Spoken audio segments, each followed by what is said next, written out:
On the 21st of March, 2010, the Guevara family returned from a trip to their home in Mexico. That evening, the parents tucked their two daughters into bed, unaware it would be the last time they see one of them alive. The following morning, the family's nanny Erica entered 4-year-old Paulette Guevara's room to wake her, only to find the bed empty. She could not find the 4-year-old girl anywhere in her room. She turned everything upside down while searching for Paulette, before finally alerting the mother of the kids, Lizette Farah. Lizette quickly informed the authorities, and they started investigating the little girl's disappearance almost immediately. However, this case was unlike anything they had seen before. Paulette had severe physical disabilities, so she couldn't have gone anywhere on her own. But the investigators didn't find any evidence of someone breaking into the house and kidnapping her either. It was as if she had vanished into thin air. So after exhausting all of her options, the Attorney General's office quickly put together a poster explaining Paulette's situation and plastered it everywhere in the region. Lizette's sister Arlette also posted a few pictures on social media. Surprisingly, these social media posts went super viral, turning the disappearance of Paulette into a national headline.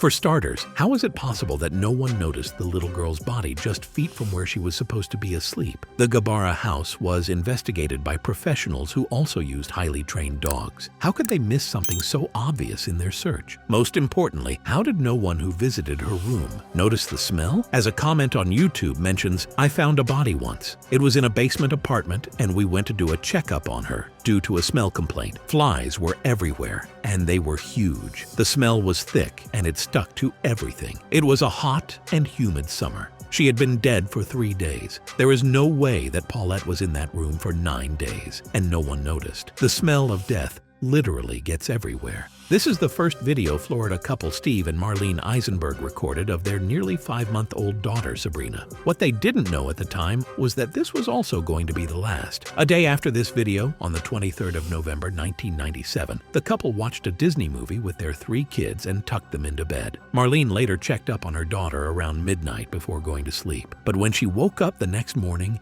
she was greeted with a tremendously frightening sight. And as I turn around and I look and notice my laundry room door out to my garage is opened. And then as I get closer, I'm looking now out to the street and seeing that my garage door is up. So now I'm just looking straight out to the street.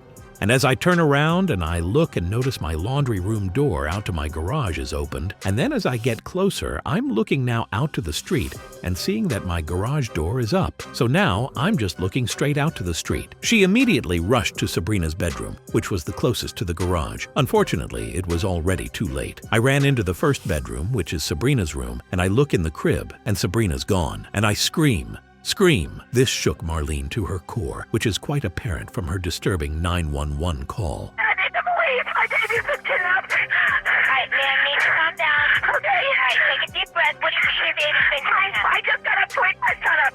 My garage door was wide open. My house and my door was wide open. And my baby's gone out of the crib. How old is your baby? My baby is 5 months old. Oh, God, help me. Upon closer inspection, the couple found out that Sabrina's disappearance was partially their own fault. They had forgotten to close the garage door the night before. As the police got involved, they started a manhunt for the supposed kidnapper, which ended up being the largest manhunt in Florida history at the time. Investigation of Sabrina's room revealed a mysterious footprint and some unidentified fingerprints near her crib. Now, this should have been the proof that someone had actually kidnapped little Sabrina. However, cops were struggling to find any other lead or evidence that could lead them to the perpetrator. So instead of continuing their search outward, they shifted their focus inward, turning their attention to Steve and Marlene. The idea that someone could have walked into a suburban home in the middle of the night and plucked a 5-month-old child out of her crib obviously raised a lot of suspicion around the Eisenbergs. It's unusual for a true kidnapping. A lot of times they find out that it's someone the family knew or had knowledge of, and that's part of the leads we're looking at. Sabrina's parents were now lead suspects in the case of their own missing daughter. They were summoned for extensive interviews on multiple occasions and were also instructed to take polygraph tests. And while Steve passed his tests, the results from Marlene's tests came out inconclusive due to the stress she was under. It seemed like the cops had already made up their mind about Steve and Marlene being the perpetrators and were just trying to find any evidence that could support this conclusion. On the 2nd of October 1999 at around 11:30 in the morning, 2 men came across a very young boy while fishing at a campsite on the Big South Trail.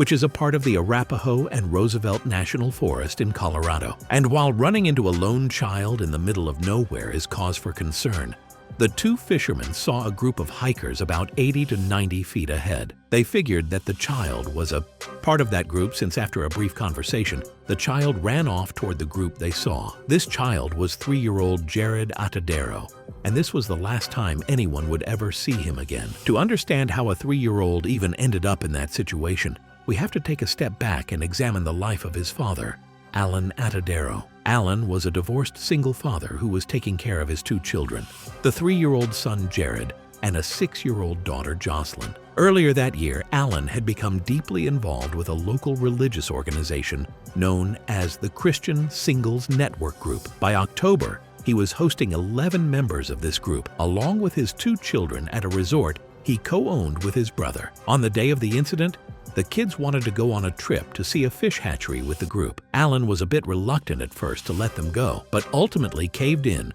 when members of the group assured him that they'd only visit the hatchery and come right back with the kids. About an hour and a half into the hike, Jared reportedly interacted with 2 fishermen before running off towards a group of hikers. Now, this is where things get a bit murky. From what I can gather, it's unclear whether he was somewhere between the 2 hiking groups or if he had already passed them entirely. The hikers seen by the fishermen might not have even been a part of the same group. Sadly, this was the point where Jared vanished. However, it wasn't until 12:15 p.m. that the Christian group realized that they hadn't seen him for over an hour. Panic set in, and some members of the group rushed back to the resort to inform Alan. He wasted no time, immediately driving frantically to the trail while beating his chest and saying, quote, "They lost my baby, they lost my baby." On July 25, 1996, Jan Meadows visited the Rivergate Mall in Goodlettsville, Tennessee to sell some crafts at a flea market. After parking her car, she opened the back door to let her 3-year-old daughter Lucy out of the car. She then went to the passenger side of the car to retrieve some crafts she was going to sell, but when she came back around to the other side, her daughter was gone. She immediately contacted mall security and they conducted a thorough search of both the mall and the area surrounding it, but Lucy was nowhere to be found. Over several weeks following the incident, police dedicated hundreds of hours interviewing 100 witnesses and relatives, following up on tips, speaking with parents of children resembling Lucy, and reviewing surveillance footage from the parking lot. Though the surveillance video was too distant to reveal any clues, it captured Jan Meadows wandering the lot, seemingly looking for someone. However, even after all this effort, they didn't find a single clue that could lead to Lucy's current whereabouts. But things were about to get much more disturbing when police started investigating Jan. For some context, Jan was a Korean immigrant who had separated from her husband Tom and was living with another Korean woman, Hyeon S. Dai, also known as Tammy. In her original statement, Jan claimed that she had only looked away for a few seconds, and that was all it took for Lucy to disappear. She said she opened the door and walked around to the trunk, and then the daughter disappeared. But after a couple of weeks, she changed her story and said that she might have been busy for 10 to 15 minutes. This is a massive difference, as the lead investigator at the time pointed out. If they had known the time frame for the disappearance was 10 to 15 minutes instead of under a minute, they would have searched more extensively from the start. This sudden change in story also put Jan as a prime suspect in Lucy's disappearance. They put Jan under 2 polygraph tests, and she failed both of them, after which she became reluctant to talk with the investigators. During this time, a neighbor also reported seeing the 3-year-old Lucy wandering outside early one March morning, not dressed for the weather and crying. Police also questioned her housemate Tammy, whose statement didn't fully align with Jan's story, making the whole situation even more suspicious. Police and the FBI then carried out an extensive search of the Meadows house, farm, and the surrounding area. However, they didn't find any evidence against Jan or Tammy, and the case was left wide open with no leads for the next 18 years.